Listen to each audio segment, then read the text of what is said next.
My name is Clara, I'm 60 years old, and my husband of over 30 years demanded a divorce the moment he inherited $10 million. Before I tell you what was really lurking in his uncle's will, let me know where you're watching from in the comments. It feels like a lifetime ago, but our story didn't start with lawyers and betrayals. It started with the smell of sawdust and fresh-cut steel in my father's hardware store in a small, forgotten town in Ohio. That store was my whole world. It was where Dad taught me the difference between a carriage bolt and a lag screw, and where Mom taught me that the hardest work brings the deepest satisfaction. They were good, honest people who believed your character was measured by the calluses on your hands. They saved every penny of their salary to send me to college in Chicago, wanting a bigger life for me than the one they had. And that's where I met him. Kevin wasn't like the boys back home. He didn't have grease under his fingernails or a quiet, steady way about him. He had a quick smile, a quicker wit, and a philosophy that life was a party just waiting to happen. He'd lay on the campus lawn, hands behind his head, and say, "Why kill yourself working, Clara? The real trick is to work smart, not hard." I was 19. I thought it was the most brilliant thing I'd ever heard. I was completely smitten. When I brought him home for the first time, I saw our little town through his eyes. It looked smaller, duller.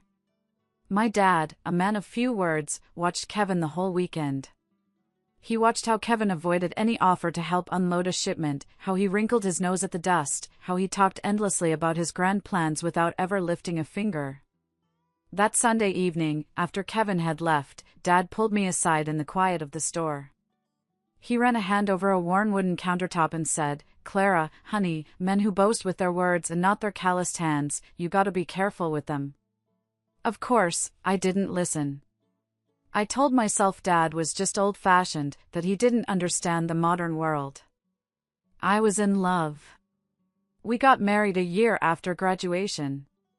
My parents, bless their hearts, used their life savings to help us with a down payment on a small apartment in Chicago. The first few years, the cracks began to show. He'd referred to my family's legacy, the store that had paid for our wedding and our home, as that dusty old screw emporium. I tried to ignore it, but one night, it slipped out in front of our friends. My face burned with humiliation. Later that evening, I confronted him. My voice was shaking. "Kevin, why would you say that? That store is my family's whole life. It's what's keeping a roof over our heads right now." He didn't get angry. He got soft. He wrapped his arms around me, his voice a smooth, calming whisper against my hair. "Baby, don't you see? You're getting obsessed with work, just like your father. Life is meant to be lived. Don't you want to live it with me? Or do you want to be a slave to a salary for the rest of our days?" He made it sound so reasonable, so loving. He made me feel like I was the one with the problem. So I fell silent. And for 30 years, I kept falling silent. I raised our son, Liam. I worked part-time jobs to supplement Kevin's ever-changing, never-quite successful ventures. I learned to live with the disappointment, telling myself this was just what marriage was. Then came the phone call. It was a rainy Tuesday. Kevin answered, listened for a moment, and his face went blank. "Yes, I'm his nephew," he said. A long pause. "I see." He hung up without another word. "What is it?" I asked, wiping my hands on a dish towel. "That was a hospital in Cleveland," he said, his voice flat, emotionless. "Uncle Arthur passed away." There was no sadness in his eyes. None. Just a flicker of something I couldn't name. A week went by. Then a thick manila envelope arrived in the mail, addressed to him from a law firm. I was in the living room when he tore it open. I watched him scan the first page, his eyes growing wider and wider. A slow, chilling smile spread across his face, a look of pure, predatory triumph. He looked like a wolf who'd just cornered its prey. He read the document 3 times, his smile never wavering. Finally, he lowered the paper, his gaze finding me across the room. The smile vanished, replaced instantly by a look of cold, hard contempt, as if he were looking at a piece of furniture he was about to throw in the trash. He took one deliberate step towards me. Then another. He stopped right in front of me, holding the letter that confirmed his $10 million inheritance. He looked me up and down, a sneer twisting his lips. He opened his mouth to speak. 35 years. It's a lifetime, isn't it? Long enough to build a family, a home, a history. Long enough to believe you know the person sleeping next to you. Long enough, it turns out, to be the subject of a very long con. Our story began in Chicago, a city that felt like a different planet compared to my little hometown in Ohio. I was 19, full of dreams fueled by my parents' hard work back at their hardware store. They believed in the gospel of an honest day's labor, and they poured every ounce of that belief into my college fund, hoping I'd find a world bigger than nuts and bolts. And I did. I found Kevin. He wasn't like the quiet, steady boys I'd grown up with, the ones with calloused hands and an easy silence. Kevin was electric. He moved through a room and people just noticed. He had a smile that could disarm an army and a way of talking about the future that made it sound like a gilded paradise he was building just for you. He spoke of stock options and leveraging assets, words that were foreign and exciting to a girl from Ohio. You don't get rich by sweating, Clara, he'd tell me, his arm draped easily around my shoulders as we sat by the lake. You get rich by making your money sweat for you. To my young, impressionable ears, he sounded like a genius. I fell for him, hard and fast. My younger sister, Sarah, was in her last year of high school back then. She was, and always had been, the pretty one. While I had my mom's sensible brown hair and my dad's steady gaze, Sarah had been blessed with blonde curls and eyes the color of a summer sky. Men noticed Sarah. Women noticed Sarah. She had a charm that was different from Kevin's, where his was a confident broadcast, hers was a quieter, more intimate magnetism. She'd come to visit me in Chicago once, and I was so proud to show her my life, my boyfriend. I remember watching her with him. She'd laugh at his jokes, a little louder than necessary. She'd touch his arm when she spoke, a gesture that lingered just a second too long. He's wonderful, Clara, she'd said to me later that night, as we got ready for bed. So ambitious. You're so lucky you found someone who wants more than just a simple life. At the time, I heard it as a compliment. Now, all these years later, I can hear the subtle barb hidden inside, the implication that my ambitions were small, that my life was the simple one she pitied. The real test came when I brought Kevin home to meet my parents. The hardware store, my childhood sanctuary of sawdust and honest work, seemed to shrink under his gaze. He walked the aisles with the air of a visiting dignitary, picking things up and putting them down with a detached curiosity, as if he were in a museum of ancient artifacts.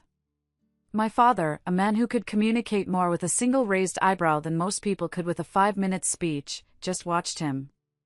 He watched Kevin politely decline his offer to help unload a shipment of lumber, saying he didn't want to get his suit dirty. He watched the way Kevin's eyes glazed over when Dad tried to explain the intricacies of a new inventory system.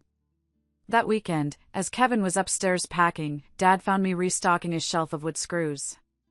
He didn't say anything for a long time, just stood beside me, the familiar scent of oil and metal clinging to his work shirt.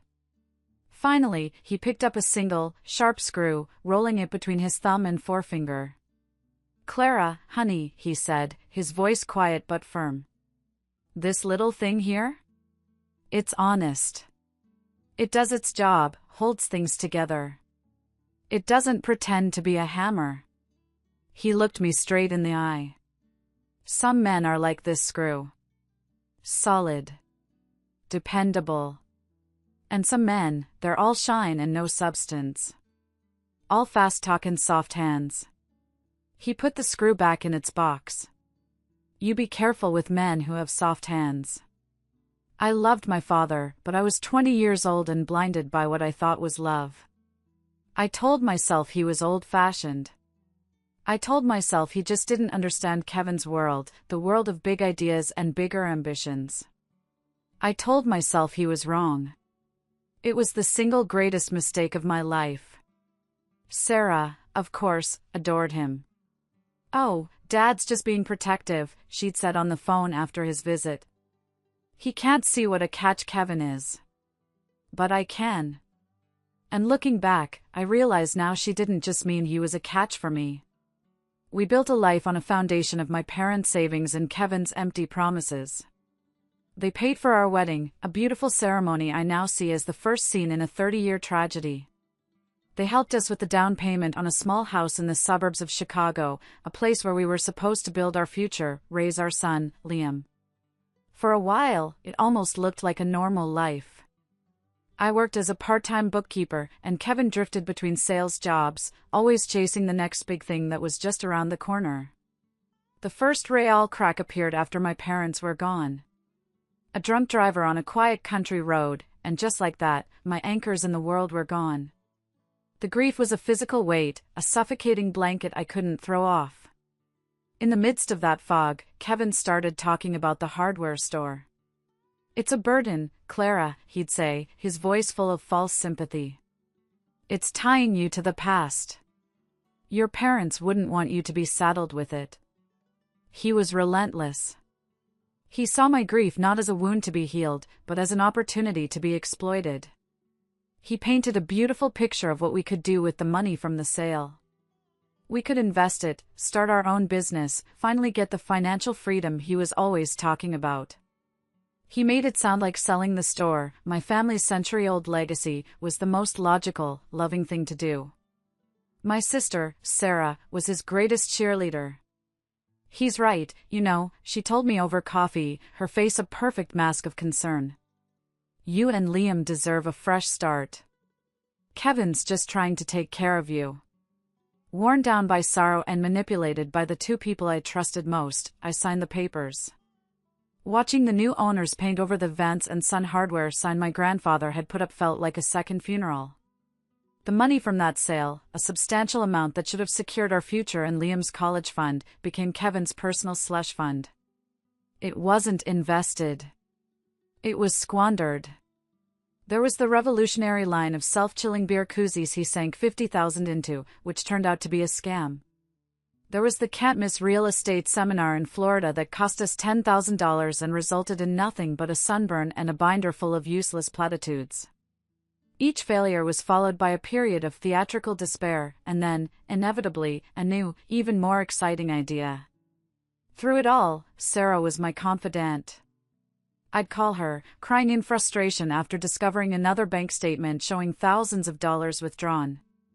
"I don't know what to do, Sarah," I'd whisper, so Liam wouldn't hear from his bedroom. "He's burning through everything." And she would soothe me with poison. "Oh, Clara, you have to have a little more faith in him. He's a big-picture guy. These things take time. You're just so stressed, you're not seeing the potential. Maybe you're the one holding him back with all this negativity." She made me feel like I was the problem. The worrier. The shrew of a wife who didn't support her husband's dreams.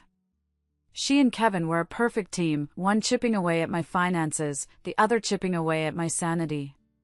Year by year, the foundation of my life eroded. The money dwindled, then disappeared. I started taking on more bookkeeping clients, working late into the night just to make sure the mortgage was paid. Kevin's ventures became smaller, more pathetic. Our son, Liam, grew up in a house filled with a quiet, simmering tension. He saw it all, I know he did. He saw his father lounging on the couch, sketching out business plans on napkins, while his mother came home exhausted, her shoulders slumped with the weight of it all. The day I transferred the last $1,000 from our savings to our checking account to cover the electric bill, a cold, hard dread settled in my stomach. It was over. We were broke. The legacy my parents had worked their whole lives to build had been turned into a pile of worthless beer koozies and seminar binders. I was emotionally and financially bankrupt, with nowhere to turn. The two people I should have been able to count on were the very architects of my misery. If you're still listening, please help me by liking this video and commenting the number 1 below, so I know you've given me a like, and I know you're walking with me on this journey. Your support is a tremendous encouragement for me. Please, comment with a 1, and let me tell you what happened next. Just when I thought we had hit rock bottom, the phone call came. It wasn't about a bill collector or a failed business. It was from a hospital in Cleveland. Kevin's uncle Arthur, his only living relative, had suffered a massive stroke. He was in the ICU, and the doctors said it was only a matter of time. Kevin's reaction was chilling. There was no grief, no shock, not even a flicker of sadness for the man who had taken him in after his own parents died. All I saw in his eyes was a cold, sharp glint of calculation. "Well," he said, hanging up the phone. "Guess I should figure out if his will is up to date." It was one of the most callous things I had ever heard, and in that moment, something inside me finally snapped. The last thread of hope I'd been clinging to for our marriage just broke. I looked at him, truly looked at him, maybe for the first time in 30 years without the filter of love or hope. I saw a stranger. A cold, selfish man who saw a dying relative not as a loss, but as a lottery ticket. "Liam and I are going to Cleveland," I said, my voice flat. "We're going to see him." Kevin just shrugged. "Fine. Say hi for me." The drive to Cleveland was silent. Liam, now a thoughtful young man of 25, sensed the shift in me. He just reached over and squeezed my hand, a simple gesture that said everything. The ICU was a sterile, hushed world of beeping machines and hushed whispers. Uncle Arthur looked so small in the hospital bed, a frail shadow of the booming, larger-than-life man I remembered from our wedding. Wires and tubes snaked from his arms, and a monitor next to him traced the unsteady rhythm of his heart. When he saw us, his eyes, cloudy with pain, filled with tears. He motioned for me to come closer, his hand trembling as he reached for mine. "Clara," he whispered, his voice a dry rasp. "Liam. So good to see you." We sat with him for over an hour, talking about Liam's job, about the weather, about anything other than the rhythmic beeping that filled the room. Finally, he seemed to gather his strength. He squeezed my hand, his grip surprisingly firm. "Clara," he said, his eyes locking onto mine with a desperate urgency. "I have to tell you about Kevin." I held my breath. Liam leaned in closer. "That boy." I raised him, Arthur rasped, each word an effort. "Loved him like my own. But he was always lazy. Always looking for the easy way out. Always dreaming of a life he didn't have to work for." He paused, catching his breath. The beeping of the monitor seemed to grow louder in the silence. When he left for college, he told me his plan. He wasn't going to study business. He was going to find a rich wife. Someone from a good family, with an inheritance. Someone who could give him the carefree life he thought he deserved. The air left my lungs. A cold, sick feeling washed over me. It was me. He was talking about me. My family. My parents' hardware store. I was the plan. My entire life, my entire marriage, was the result of a cold, calculated business decision made by a 19-year-old boy. Arthur saw the look on my face. "I'm so sorry, child," he whispered. I tried to warn him. I told him that's not how life works. That money you don't earn, it has no value. It corrupts you. He wasn't done. His eyes darted toward the door, as if he was afraid of being overheard. "And the business, my company," he stammered, his agitation growing. "It's not what he thinks. There's no fortune, Clara." "What do you mean?" I asked, my heart pounding. "A bigger company, a hostile takeover," he struggled to explain. "They've been trying to bleed me dry for years. I took out a massive loan. Millions. A gamble, a last-ditch effort to modernize, to fight them off. It was everything I had. Everything I could borrow. His face contorted with pain. The debt, it's crushing. If the deal I was working on doesn't go through, there's nothing left. Worse than nothing.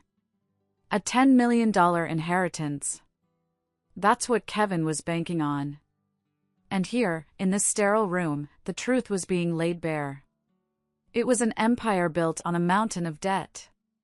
A ticking time bomb. Then came the final blow. Arthur's eyes filled with a fresh wave of tears, a look of deep, personal shame on his face. "There's one more thing," he said, his voice barely audible. "A few months ago, I had to go into the city for a meeting. I saw him. Kevin. He was having lunch at a fancy restaurant. He took a shaky breath. He was with your sister, Clara. He was with Sarah." My blood ran cold. The image flashed in my mind, so clear it was like I was there. "They didn't see me," Arthur continued, his voice cracking. He was holding her hand. Across the table. They were laughing. They looked far too comfortable. Like they'd been doing it for years. The beeping of the monitor beside his bed suddenly became a frantic, high-pitched alarm. A nurse rushed in, her face grim. "You need to leave," she said, her voice sharp. "Now." We were ushered out into the hallway as a team of doctors swarmed into the room. I stood there, frozen, staring at the closed door. The whole world seemed to tilt on its axis. My husband. My sister. My money. My life. It wasn't just a lie. It was a conspiracy. And I had been the unwitting victim, the fool, for 35 years. Uncle Arthur passed away 2 days later. Kevin didn't go to the funeral. He said he was too busy sorting out the preliminary paperwork for the estate. The truth, I knew, was that he couldn't be bothered to mourn the man whose supposed fortune was about to liberate him. I went with Liam, and we stood by the graveside, two solitary figures representing a family that had, in reality, ceased to exist. Coming home from that funeral was like walking onto the set of a horror movie where I was the only one who knew the script. The house I had lived in for 3 decades suddenly felt alien, hostile. Every object held the taint of deceit. The couch where Kevin lounged, the phone he used for his hushed conversations, the photos on the mantelpiece of family vacations, of him with his arm around me, Sarah smiling brightly beside us, it was all a lie. Armed with the devastating truth from that hospital room, I became a ghost in my own life, an observer watching the final act of my own destruction. I saw everything with a horrifying new clarity. I saw the way Kevin would quickly angle his phone away from me when a text came in. I heard the forced cheerfulness in Sarah's voice during her daily just checking in calls, which always seemed to happen when Kevin was out of the house. I noticed the shared, knowing glances that passed between them when they thought I wasn't looking, tiny sparks of a shared secret that I was now privy to. They weren't even good at hiding it. They had just counted on me being too blind, too trusting, too beaten down to ever see it. The week after the funeral felt like an eternity. Kevin was giddy, drunk on the prospect of his inheritance. He was already online, looking at sports cars and waterfront properties. He and Sarah were planning their future on the ashes of my life, and they didn't even have the decency to be discreet. I knew I had to do something. I couldn't just let it happen. I needed to hear it from her. I needed to look my sister in the eye and make her say it. I called Sarah and asked her to meet me for coffee, my voice a carefully constructed imitation of my normal self. We met at a small cafe, the same one where I had cried on her shoulder so many times about Kevin's failures. She slid into the booth opposite me, her face a perfect portrait of sisterly concern. "How are you holding up, sweetie?" she asked, reaching across the table to pat my hand. I pulled my hand back as if I'd been burned. I looked her straight in the eye. "I know, Sarah." Her smile faltered for a fraction of a second. "Know what?" "About you and Kevin." The mask didn't just crack, it shattered. The concerned sister vanished, replaced by a woman with hard, cold eyes I barely recognized. She leaned back, a sneer twisting her pretty lips. "And what exactly do you think you know?" "Uncle Arthur saw you," I said, my voice low and shaking with a rage I could barely contain. "In the city. Having lunch. Holding hands." She actually laughed, a short, ugly sound. "Oh, please. Arthur was a senile old man." "You're going to believe him?" "I believe him," I said. "Because it all makes sense now. Every lie, every dollar, every time you told me I was being negative. You weren't supporting me. You were his accomplice." That's when the venom came out. All the years of hidden jealousy, of resentment, of feeling like she was in my shadow, it all poured out of her. "His accomplice?" she hissed, leaning forward. "I'm the one who actually understands him. I'm the one who supported his dreams while you were crying over your stupid parents' hardware store. You held him back, Clara. You with your small-town worries and your constant complaining. Every word was a physical blow. He was wasting my inheritance." I shot back. "Your inheritance?" she scoffed. "You are never going to do anything with it but let it rot in a bank account. Kevin has vision. He has passion. Something you wouldn't know anything about." She stood up then, her eyes blazing with a triumphant cruelty. "And yes, we're together. And we're going to be rich. Richer than you could ever dream of. Maybe if you hadn't been such a boring, negative wife, he wouldn't have had to look for comfort somewhere else. This is your fault, Clara. It always has been." She threw a $10 bill on the table. "For the coffee," she said, and walked out, leaving me sitting there, completely hollowed out. And that brings us back. Back to that Tuesday afternoon, a week after my confrontation with Sarah. I was standing in the living room, numbly staring out the window, when the mail truck pulled away. A few minutes later, Kevin walked in, holding a thick envelope from his uncle's lawyer. This was it. The official confirmation. He tore it open, his hands trembling with greed. I watched him read the letter, watched that slow, chilling smile spread across his face. He lowered the paper, and his eyes, cold and hard as river stones, met mine. He took a step towards me, the letter crinkling in his fist. He looked me up and down, as if seeing me for the first time, an old, inconvenient piece of furniture that was in his way. "Well, Clara," he said, his voice dripping with a satisfaction that made my stomach churn. "It's official. $10 million. He paused, letting the words hang in the air between us. "And I'm filing for divorce." As if on cue, a key turned in the front door. It swung open, and there stood my sister, Sarah, a triumphant, predatory smile on her face. She walked in, slid her arm through Kevin's, and leaned her head on his shoulder. Kevin looked at me, at my shattered expression, and he laughed. "I'm rich now," he declared, his voice booming in the quiet room. "I don't need an old wife like you anymore." The days following that confrontation were a blur of public humiliation and private agony. Kevin and Sarah were shameless. They wanted the whole world to know about their great victory. Facebook, a place I'd once used to share pictures of my son and my garden, became a weapon they used against me daily. The first post appeared 2 days after he left. It was a photo of them, Kevin and Sarah, clinking champagne glasses on the deck of a ridiculously large yacht they must have chartered for the day. Sarah was wearing a new, sparkling diamond ring on her left hand.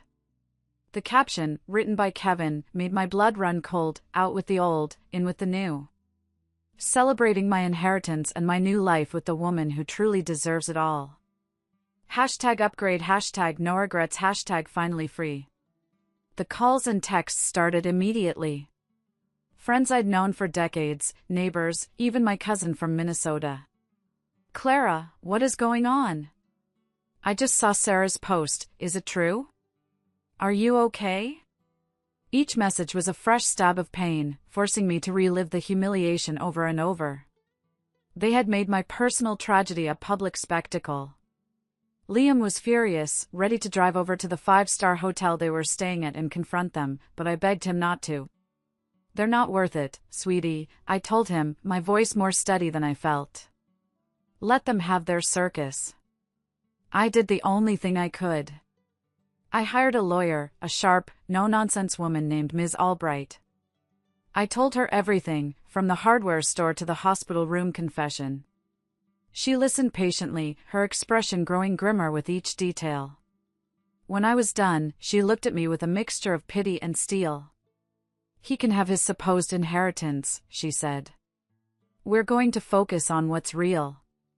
We're going to get you the house." The divorce proceedings were surprisingly swift.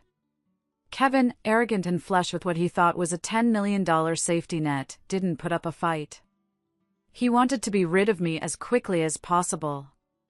When his lawyer received our terms that I would keep the marital home, our only remaining asset, and waive any claim to his inheritance, he agreed immediately. I remember him sneering at me across the table during the signing. "Keep your little house, Clara," he said, his voice loud enough for everyone to hear. "I'm buying a mansion. Something a little more my style." He signed the papers with a flourish, his hand brushing against Sarah's as she beamed at him. I walked out of that lawyer's office with the deed to my house and a profound sense of relief. It was over. I was free. I didn't know how I was going to make the mortgage payments, but for the first time in months, I felt like I could breathe. The justice I didn't know I was waiting for arrived 3 weeks later, on a quiet Sunday morning. I was sitting at my kitchen table with a cup of coffee and the newspaper when I saw it. It wasn't on the front page, but it was big enough. A headline in the business section that made my heart stop: "Vance Construction Empire Collapses Under Mountain of Debt." I read the article, my hands shaking. It was all there. The hostile takeover attempt. The massive, high-risk loans Uncle Arthur had taken out. The failed last-minute deal. The company wasn't worth $10 million, it was worth -$5 million. The estate was bankrupt. The inheritance Kevin had celebrated, the foundation of his new life with my sister, was not just worthless, it was a multi-million-dollar liability. For a moment, I just sat there, staring at the newsprint. And then, a sound I hadn't heard in a very long time escaped my lips. I started to laugh. It wasn't a happy laugh, not really. It was a laugh of pure, unadulterated, cosmic irony. I didn't have to do a thing. From a safe distance, I watched their empire of lies crumble into dust. The first sign was the social media posts stopping. Then, through the town grapevine, I heard the stories. The mansion they had been renting was suddenly back on the market. The leased Maserati was repossessed from the driveway in the middle of the day. Sarah's diamond ring, I heard, was quietly returned. They were being hounded by creditors, by the banks Uncle Arthur had borrowed from. Their fairy tale had turned into a financial nightmare overnight. They had gotten exactly what they deserved. The universe had served them a dish of karma so cold, so perfect, it was almost poetic. A month after the news broke, on a dark and stormy evening that felt like it was ripped straight from a movie, there was a knock on my door. I wasn't expecting anyone. Liam was at home with his wife, and my friends knew to call first. I looked through the peephole, and my stomach dropped. It was Kevin. He looked nothing like the smug, triumphant man who had sneered at me in the lawyer's office. His expensive suit was wrinkled, his hair was a mess, and he looked like he hadn't slept in a week. He was drenched from the rain, a pathetic, broken figure standing on my doorstep. Against my better judgment, I unlocked the deadbolt and opened the door just a crack. "Clara," he said, his voice cracking. "Please. Can I just talk to you for a minute?" I didn't say anything, just looked at him. The arrogance was gone, replaced by a desperate, pleading look I'd never seen on him before. I opened the door wider and stepped back, letting him in but not inviting him to stay. He dripped rainwater onto the welcome mat, his eyes darting around the living room as if seeing ghosts. I've been such a fool, Clara, he began, wringing his hands. A complete and utter fool. I was blinded by greed. By her. He had the audacity to blame Sarah. She manipulated me, she pushed me. But being with her, it was a nightmare. It wasn't real. What we had, you and me, that was real. He took a step closer, his eyes welling up with tears that I knew were fake. I lost everything, Clara. The money, the cars, all of it. And I realized none of it mattered. The only thing that ever mattered was you. You and Liam. Our family. It was a performance worthy of an Oscar. He was playing the part of the repentant husband, hoping to find a soft place to land now that his gilded parachute had failed to open. Then, to my utter disbelief, he slowly lowered himself onto one knee on my wet doormat. Please, Clara, he begged, his voice thick with phony emotion. Give me another chance. I know I don't deserve it, but I'll spend the rest of my life making it up to you. Take me back. I just stared at him, speechless. Not because I was moved, but because the sheer, unmitigated gall of this man was breathtaking. I was about to tell him exactly where he could go when the glare of headlights swept across the living room window. A car screeched to a halt at the curb. The door flew open, and out stormed Sarah, her hair plastered to her head by the rain, her face a mask of pure fury. She saw Kevin on his knee through the open doorway and let out a sound somewhere between a scream and a sob. What are you doing? She shrieked, marching up the walkway. You came crawling back to her? Kevin scrambled to his feet, his face pale with panic. Sarah, it's not what you think. Oh, I know exactly what this is, she spat, pointing a trembling finger at him. The second things get tough, you run back to your little safety net. You pathetic coward. Me? I'm the coward? Kevin yelled back, his own desperation turning to anger. This is your fault. You were the one pushing me, telling me to spend, to lease the cars, to rent the mansion. You said we deserved it. Because you told me we were rich, she screamed, her voice cracking with hysteria. You lied to me. You ruined my life. They stood there, on my front porch, in the pouring rain, a chaotic, shrieking vortex of blame and accusation. They had forgotten I was even there. They were two rats trapped in a cage of their own making, tearing each other apart.